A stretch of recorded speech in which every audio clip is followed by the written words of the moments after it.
हरियाणा के रोहतक की कांग्रेस कार्यकर्ता हिमानी नरवाल मर्डर केस में आरोपी को पुलिस ने गिरफ्तार कर लिया है। सूत्रों के मुताबिक आरोपी ने अपना जुर्म कबूला। वो बहादुरगढ़ के पास का रहने वाला है। हिमानी की हत्या उसके घर में की गई थी और सूटकेस में शव को रखकर बस स्टैंड पर छोड़ दिया गया था।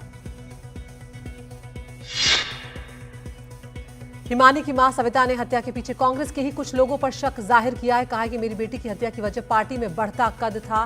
साथ ही उन्होंने आरोपी के आ रहे बयान पर कहा कि मेरी बेटी का कोई प्रेमी नहीं था।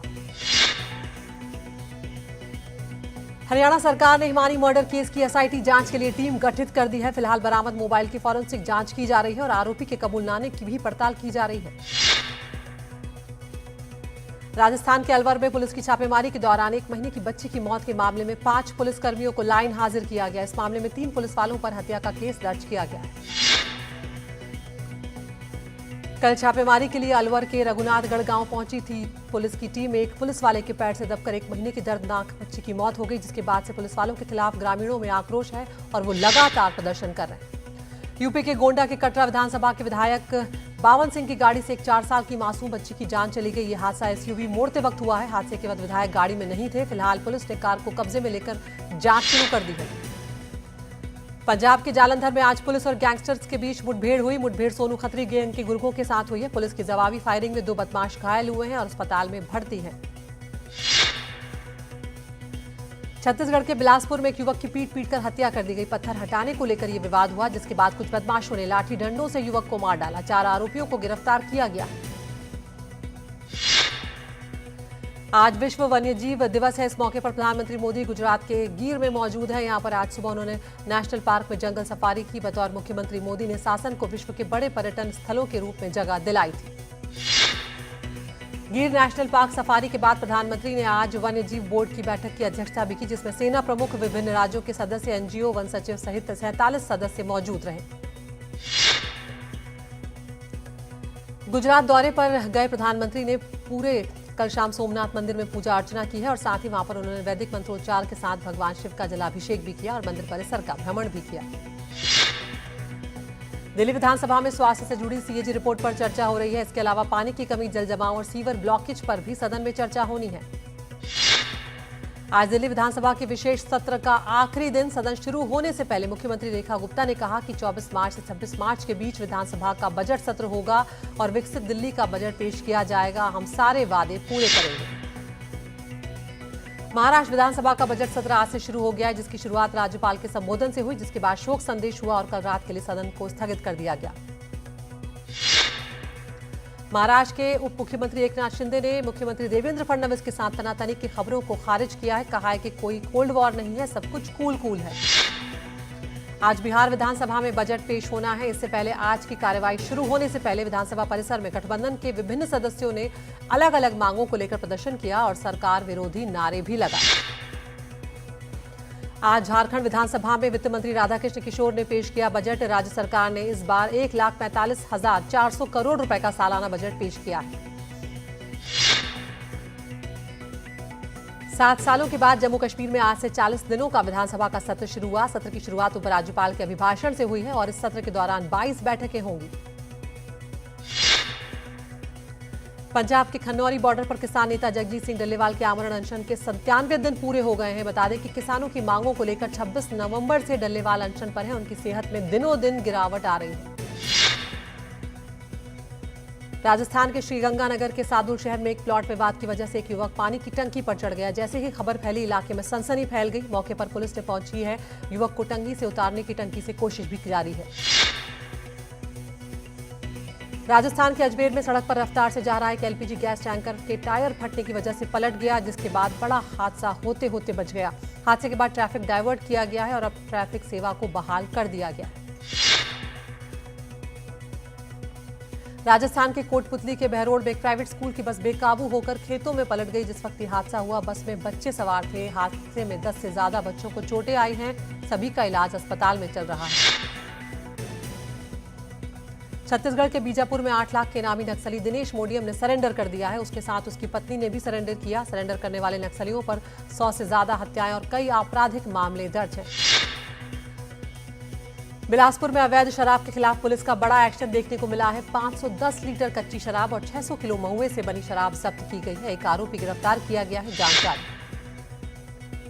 गुजरात के दाहोद में ड्रोन का इस्तेमाल कर पुलिस ने एक चोरी की घटना में सफलता पाई है। ड्रोन के जरिए यहां छत्तीसगढ़ के मुंगेली से एक डंपर की चोरी का पर्दाफाश हुआ है। पुलिस ने डंपर बरामद कर लिया है और एक अपराधी गिरफ्तार है। गुजरात के जामनगर में गिर में सर्विलांस कैमरे में 2 तेंदुओं की तस्वीरें कैद हुई हैं। इन दोनों तेंदुए जो है उन्हें पकड़कर जंगल में बने मचान पर चढ़ते और उसे कूदते हुए नजर आ रहे। बीएसपी सुप्रीमो ने कल अपने भतीजे आकाश आनंद को राष्ट्रीय संयोजक पद से हटा दिया है, जिसके बाद आकाश का बयान आना है। उन्होंने कहा है कि मैं मायावती का कैडर हूं, उनके फैसले का सम्मान करता हूं। बहन जी का हर फैसला मेरे लिए पत्थर की लकीर है। तेलंगाना के रंगारेड्डी में एक एसबीआई एटीएम से 30 लाख रुपए की लूट का मामला सामने आया है। सीसीटीवी में लूट की तस्वीरें भी कैद हो गई है। तस्वीरों में देखा जा सकता है चोरों ने एटीएम तोड़ने के लिए गैस कटर और लोहे की छड़ों का इस्तेमाल किया है। उत्तराखंड के चमोली में माणा गांव में आए एवलांच में राहत और बचाव का काम पूरा। दबे हुए 54 लोगों में 8 की मौत हो गई है। निकाले गए कई लोग अभी भी अस्पताल में भर्ती। तेलंगाना के श्रीशैलम लेफ्ट बैंक कैनाल सुरंग में अब भी बचाव अभियान जारी है। 22 जनवरी को सुरंग का एक हिस्सा गिरने से 8 मजदूर फंस गए थे, जिन्हें निकालने की सारी कोशिशें की जा रही हैं, लेकिन अब तक सफलता नहीं मिली। हिमाचल में मौसम विभाग ने आज फिर भारी बर्फबारी का अलर्ट जारी किया है। किन्नौर, कांगड़ा, चंबा, लाहौल स्पीति, शिमला के ऊपरी इलाकों में बर्फबारी का ऑरेंज अलर्ट है। वेस्टर्न डिस्टर्बेंस की वजह से बर्फबारी का अनुमान जाहिर किया गया। महाकुंभ के दौरान अपनों से बिछड़े 54,000 से ज्यादा लोगों को परिजनों से मिलवाने में बड़ी सफलता हाथ लगी है। बिछड़ने वालों में ज्यादातर महिलाएं हैं। 66 करोड़ लोगों से ज्यादा लोगों ने आस्था की डुबकी महाकुंभ में लगाई। टीम इंडिया के कप्तान रोहित शर्मा की फिटनेस पर टिप्पणी को लेकर सियासी बवाल शुरू हो गया है। कांग्रेस की प्रवक्ता शमा मोहम्मद ने कहा कि एक खिलाड़ी के तौर पर रोहित शर्मा मोटे हैं, जिस पर उनकी पार्टी ने उन्हें इस तरह की बयानबाजी से बचने की सलाह दी है। रोहित शर्मा पर दिए गए कांग्रेस नेता के बयान पर बीजेपी अब हमलावर हो गई है। बीजेपी ने कहा है कि देश के लिए अच्छा करने वालों से कांग्रेस को चिढ़ है और इस तरह की बयानबाजी बॉडी शेमिंग है। चैंपियंस ट्रॉफी में भारत का अजय सफर जारी है। टीम इंडिया ने अपने आखिरी लीग मैच में न्यूजीलैंड को 44 रनों से हरा दिया है और भारत अपने ग्रुप में टॉप पर पहुंच गया है। जीत के हीरो वरुण चक्रवर्ती और श्रेयस अय्यर रहे। चैंपियंस ट्रॉफी में कल सेमीफाइनल में भारत की टक्कर ऑस्ट्रेलिया से होने जा रही है। ये मैच दुबई में खेला जाएगा। वहीं 5 मार्च को दूसरे सेमीफाइनल में न्यूजीलैंड की टक्कर साउथ अफ्रीका से होगी। पाकिस्तान क्रिकेट बोर्ड ने फैंस को टिकट का पैसा लौटाने का फैसला लिया है। पीसीबी ने पुष्टि की है कि रावलपिंडी में 2 मैच बारिश के कारण पूरी तरह धुल गए थे। अब उन मैचों के लिए जिन दर्शकों ने टिकट खरीदे थे, उन्हें पूरा पैसा वापस किया जाएगा। नागपुर के विदर्भ क्रिकेट एसोसिएशन स्टेडियम में खेले गए रणजी ट्रॉफी फाइनल का खिताब विदर्भ की टीम के नाम रहा है। हालांकि मैच ड्रॉ हो गया, लेकिन पहली पारी की बढ़त के आधार पर विदर्भ को विजेता घोषित किया गया। लंदन में यूरोपीय देशों के नेताओं ने यूक्रेन को लेकर बेहद अहम बैठक की है। बैठक के बाद ब्रिटिश के प्रधानमंत्री ने यूक्रेन के प्रति अपना समर्थन दोहराया और कहा कि अब हमें कार्रवाई करने की जरूरत है। ब्रिटिश प्रधानमंत्री कीर स्टारमर ने कहा है कि यूरोप के देश यूक्रेन की रक्षा क्षमताओं को और मजबूत करेंगे। उन्होंने यूक्रेन को हथियार खरीदने और सुरक्षा बढ़ाने के लिए 2 बिलियन पाउंड का लोन भी देने का ऐलान किया है। कीव में मशहूर डांसर वोलोदिमीर राकोव की अंतिम यात्रा में सैकड़ों लोग शामिल हुए। डांसर वोलोदिमीर राकोव की युद्ध अभियान के दौरान कोडोनेस्क क्षेत्र में मौत हो गई थी।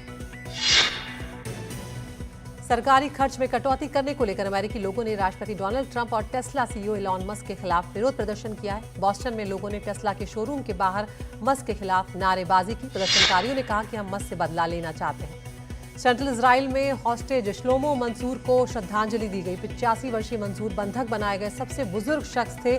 मंसूर का शव 600 से ज्यादा फिलिस्तीनी कैदियों के बदले में लौटाए गए 4 लोगों में से एक था।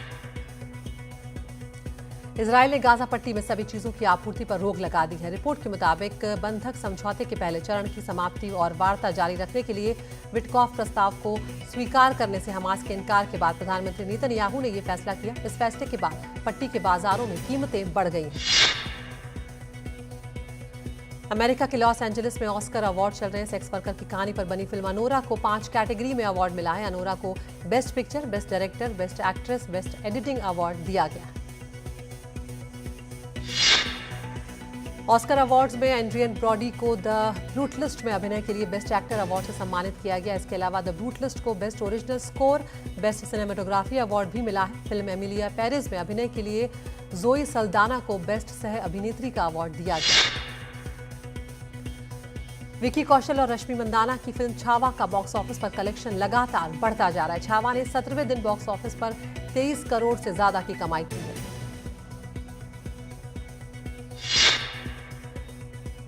मशहूर रैपर हनी सिंह अपने मिलेनियर इंडिया टूर के लखनऊ कॉन्सर्ट के दौरान उन लोगों को करारा जवाब दिया जो उन्हें यूट्यूब पॉडकास्ट पर ट्रोल करते हैं और इसके साथ ही उन्होंने अपने फैन से नशा छोड़ने की भी अपील की है। विद्या बालन का एक fake video AI video viral हुआ है। विद्या ने इस फेक वीडियो को शेयर कर फैंस को स्कैम अलर्ट की चेतावनी दी। विद्या ने कहा कि उनका इस वीडियो के प्रमोशन में कोई हाथ नहीं है और ना ही उनका कोई लेना देना है।